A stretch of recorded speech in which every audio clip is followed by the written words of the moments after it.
It's time to get brewing for Christmas. Typically at this time of year, because it's so much hotter, Australians drink a lot more beer. Obviously warmer here in Australia than it is in the Northern Hemisphere. And today we're making a Rum Raisin Christmas Imperial Stout.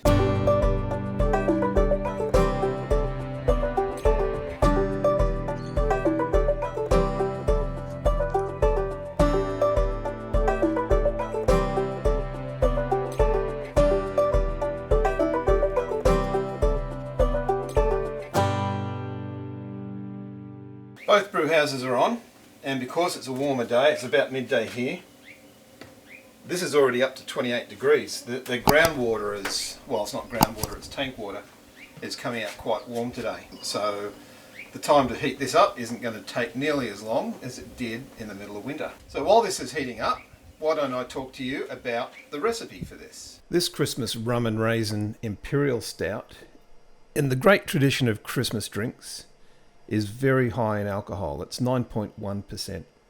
And it's based on what is really a British stout recipe. It's using traditional British style malts and grains. A little bit of vehement thrown in there just for some of the flavouring. I'm doing a big batch on this, so the batch volume is 85 litres. It's going into the big fermenter. And at the end of primary fermentation, I'm going to lay down two wooden casks, two 20-litre wooden casks, for secondary fermentation, just to further develop those flavours. And it'll be in secondary fermentation for about 2 months. The malts I'm using, it's a big grain bill, it's 31 kilograms of fermentables. So we've got 13.8 kilograms of Thomas Fawcett Maris Otter, the very traditional English ale malt. We've got another 10.4 kilos of Thomas Fawcett Golden Promise. And that'll hopefully give it some nice bready, biscuity type undertones. I don't want it overpowering the flavour, but I want it there in the background. 2 kilos of Gladfield rolled oats to give it that nice round stout mouthfeel. There's 1.3 kilos of lactose in there. Now, I'm not a big fan of lactose in beers generally, so I'm a bit hesitant about putting that in here, but that's going to leave us with a lot of unfermentable sugars and keep it nice and sweet. It's also going to give it that kind of milkshake stout type flavour. Remember, this is a 9.1% Imperial Stout. It is going to be very alcohol forward, so we need to balance that alcohol out with a little bit of sweetness, just to take the edge off it a little bit. The reason I say I'm hesitant is because I recently tasted an IPA that had lactose in it, and I really wasn't a fan of it. We've got 1.2 kilos of Special B, and that's going to give it some nice darkness and some nice roastiness.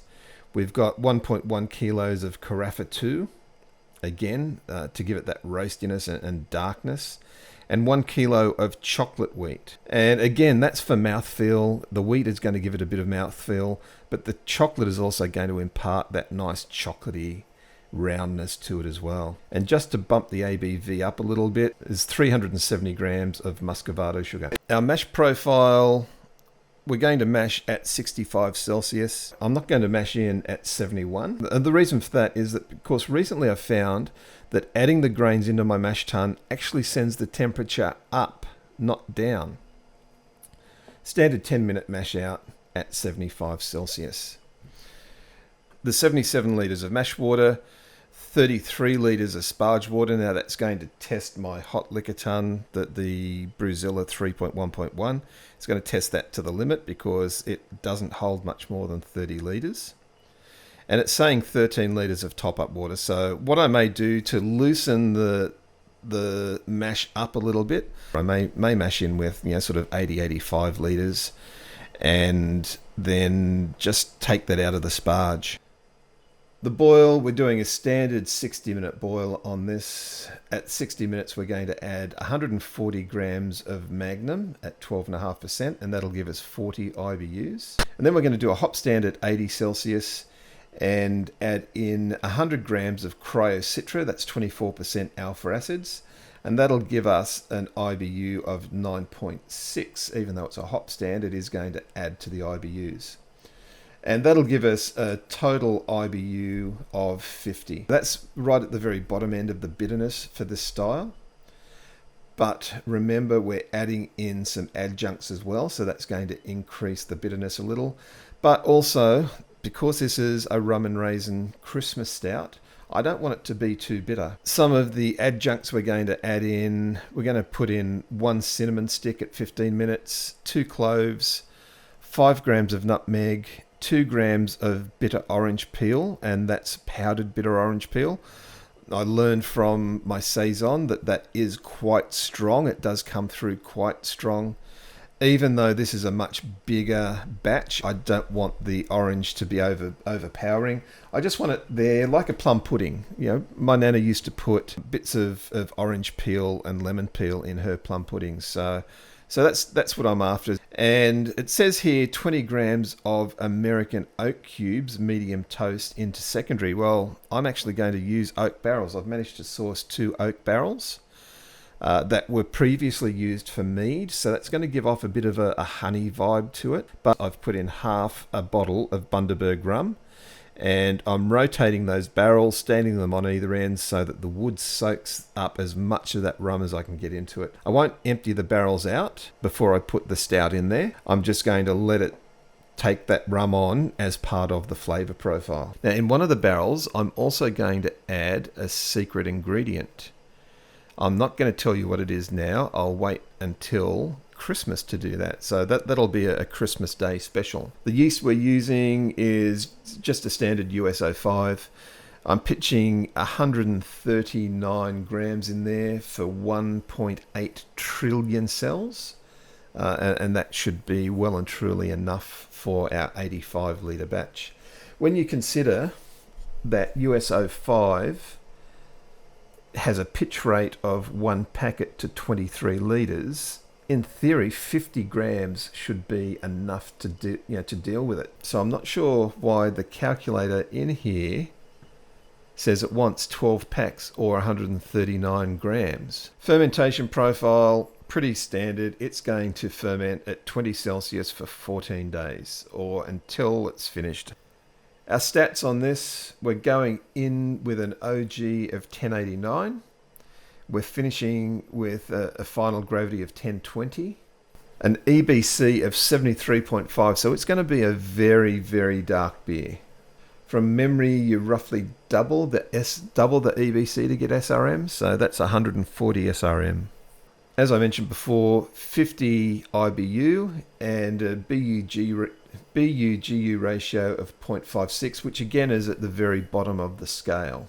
What I want this to be, I mean, it's Christmas time in Australia is very hot. So I don't want this to be a really heavy beer. I want this to be quite light and drinkable. The water profile I'm using here is reverse osmosis, and I've applied the Imperial Stout profile to the target, and that has us at 62 parts per million of calcium, 10 parts of magnesium, 61 of sodium, 70 of chloride, 100 of sulfate, and way up there with 154 of bicarbonate. Remember, this is a dark beer, and dark beers do like bicarbonate. So let's get on with our brew day. And now we know what grains we need, let's go measure them out and get them crushed. This may look like a bit of a mess, but really it isn't. What we've got is grains, rolled oats, lactose, more rolled oats, specialty grains, all ready for a couple of brews that we're going to do over this weekend. Down on the floor there I've got 2 25 kilo bags of Golden Promise and Marisota. And the reason I bought them is because they're quite common base malts to use, so buying them in bulk is about a quarter of the price of buying them by the kilo. I've also got some empty containers here and a labelling machine so that I can put labels, clear labels on here to tell me what's in each of these containers, and these will stack up quite nicely. The reason I went for this style of Telfresh container rather than the round screw top container is even though those screw top containers are quite airtight, these are reasonably airtight as well, airtight enough for my purposes, and these grains will get used up fairly quickly.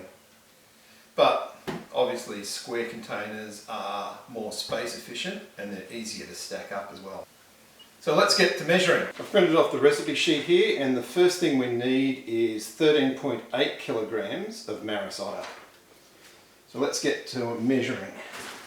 And I have here, thanks to the people at Sen, a handy measuring scoop. Because we buy all of our horse feed from Sen, every now and again they send us a scoop or a sticker or something like that. So I'll take this out and I'll crush this, and then when I've crushed this I'll come back and do the rest. 31 kilos of grain is a lot of grain. Now that is a big grain bill. There's 24 kilos of base malts and another 3.5 kilos of specialty malts in there at the moment, and that is right to the top of the malt pipe. I don't think I'll attempt another batch this big until they come out with the boil extender and the extended malt pipe for the Brewzilla 100 litre. It's just way too much in there. It took forever to get it doughed in. I was constantly stirring it with the power drill with the attachment on it, and it's just a really thick mash. I've got the pump going now just really slowly, just at a trickle, just so that it gets the wort circulating through there. But at the moment there's no way I can add another 2 kilos of oats in there. That's right up to the very top of the grain pipe. If I get some absorption into that grain, then I'll add the oats in there. I've managed to fit the extra 2 kilos of rolled oats in there. It took a little bit of doing and some more stirring with the mash paddle, but it finally got in there. I've also dropped the Bluetooth thermometer into the top of the malt pipe there, just so that we're getting a more accurate representation. Because this is such a big mash, it's very important that we measure the temperature of the grain, not the temperature at the bottom of the mash tun. Now it's time to sparge, but with this bigger grain bill, it's taking forever for the wort to drain through. So this might take a little while. I reckon that's going to take about half an hour to drain through. Sparging ended up taking about an hour and a half because it was such a big grain bill and so thick and heavy. It just took a lot longer than I'm used to it taking. Now here you see we're about to come to the boil. You can just see the hot break forming there, and I'm just getting the first bittering hop addition ready. I'm not doing it as a first wort hop, doing it as a kind of a pre-boil, but about to boil. And there it goes. So off we are for a 60-minute boil. So we've got 96 litres, and I'll just quickly take a sample. Oh, and that's why you have to hold the bottom of the pipette when you take your sample, because it heats the air inside and then spurts everywhere. I'm not worried about that being under at the moment. I'm really only worried about the final gravity. When I add once it gets to a proper rolling boil, and I'll add the lactose and the muscovado sugar then, so that they dissolve properly. And after about 5 minutes after that, I'll take another reading just to see where we are in relation to where we need to be for our final gravity. This is a Christmas Rum and Raisin Imperial Stout, but there are no raisins in there. Mind you, there's no rum in the recipe either, but it's going to get that from the barrel. So here we've got 2/3 of a cup of raisins, well, a cup, sultanas actually, and in they go. And they can go in there for the whole boil and extract all the flavour out of those raisins.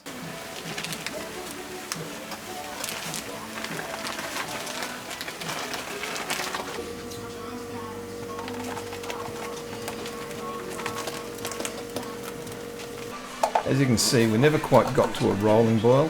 It is a steady boil, but because of that, our boil off rate was lower as well and didn't quite hit the targets that we were aiming for. And that's because the mash tun was so full. Every time it got to a rolling boil, it would create a mess.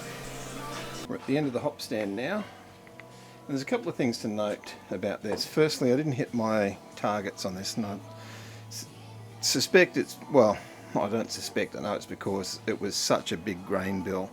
I just couldn't get the same efficiencies out of it as I do with the smaller grain bills. The second thing is, because it's summer, the boil off rate's a lot lower. We've got 90 litres left in there, so we've really only boiled off 5 litres in an hour. Yeah, in winter it's definitely a lot higher. So now it's time to chill.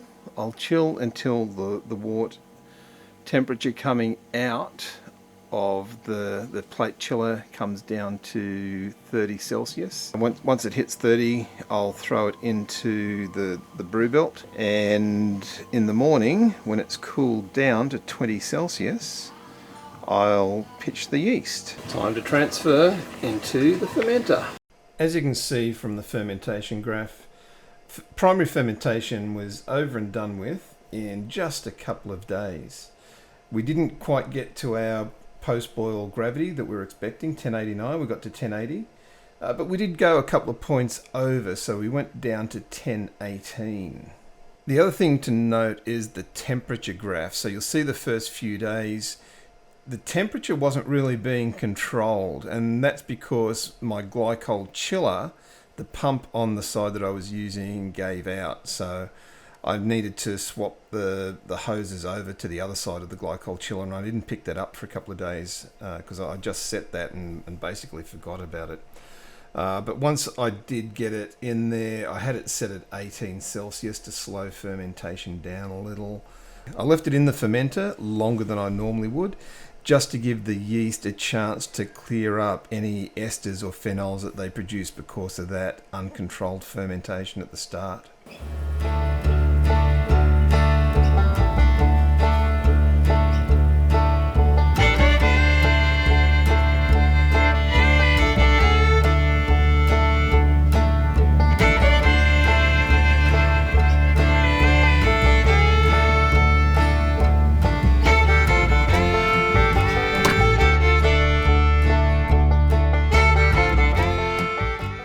So here we are 3 weeks later, and what did we end up with? Well, it's a very dark black. Actually, if I hold that up even into the sun, I can't see through it. It's a very black beer. It's got a beigey coloured moussey head. It starts off moussey. It is starting to collapse a little now, but I poured this 4 or 5 minutes ago, so not surprising that it is starting to collapse. There is some lacing forming down around where the head's starting to collapse. There is carbonation. I can see some bubbles just on the inside there. I can see the occasional bubble rising along the outside of the glass. I cannot see into it to see any bubbles rising inside the glass. Now I can say I tried one of these the other night, and when you allow it to warm up to around 12 degrees, 11, 12 degrees, you do get a lot more aroma and a lot more flavour from it. We're going to allow this to come up a few more degrees, but it's been sitting out for a few minutes now, about 5-6 minutes, and it is a very warm day here in Australia. It's 32 degrees in Brisbane, and this is starting to warm up quite nicely. So I'll tell you, 3 weeks ago I thought I was going to end up tipping this. After I'd finished fermenting it, after I'd put it through a long secondary stage to allow the yeast to try and clean up some of the esters that might have come through from that early uncontrolled fermentation, it was very alcoholic, it was very sharp. And there were also some not quite right esters in there as well. Now though, after 3 weeks in the keg, it has cleaned up quite nicely, and I imagine it's just going to get better with time. I am getting the spices coming through, those Christmas spices, predominantly the nutmeg and the cinnamon, but I'm also getting the raisin. Now I'm kind of wishing I'd put a little bit more raisin in there, because I think that would have come through even stronger, and that would have been lovely. I'm not getting any of the rum, but I haven't put any rum into this. This has just come straight from the keg. It's a little bit over-carbonated at the moment, which is why the head was like that. I haven't got it on nitro. I did over-carbonate it a little bit. I'm just trying to get some of that carbonation out of it before I put it on nitro. But it's a beautiful... There's not a lot of... I'm not picking up a lot of the roasted malts. I'm picking up mostly those Christmas spices. I'm not getting any alcohol hint either. So that's settled down quite well.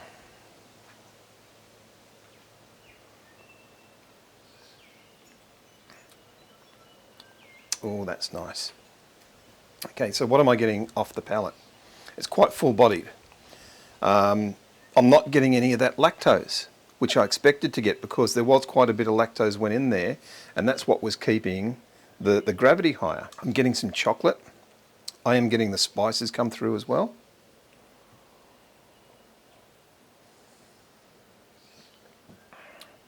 There's some roasty maltiness in there.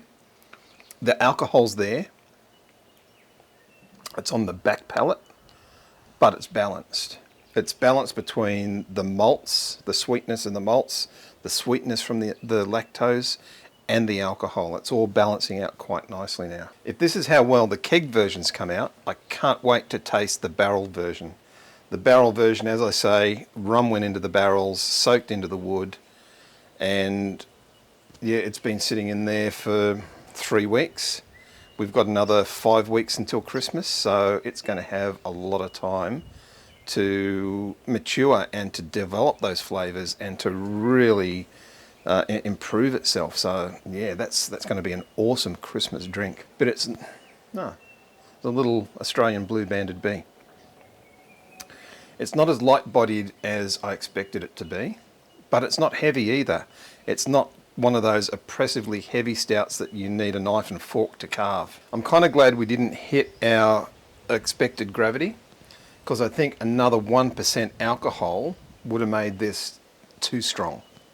I think it would have been out of balance then. As we get through it a little bit, you can start to just see around the edges a little bit of, you'd say, ruby red, but still nothing through the bottom. As you can tell, it is very drinkable.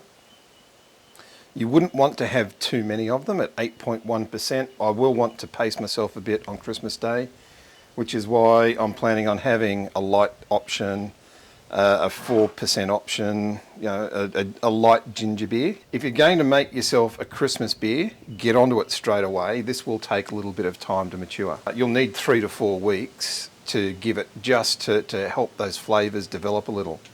If you're interested, I'll drop a link to my Brewfather recipe in the comments.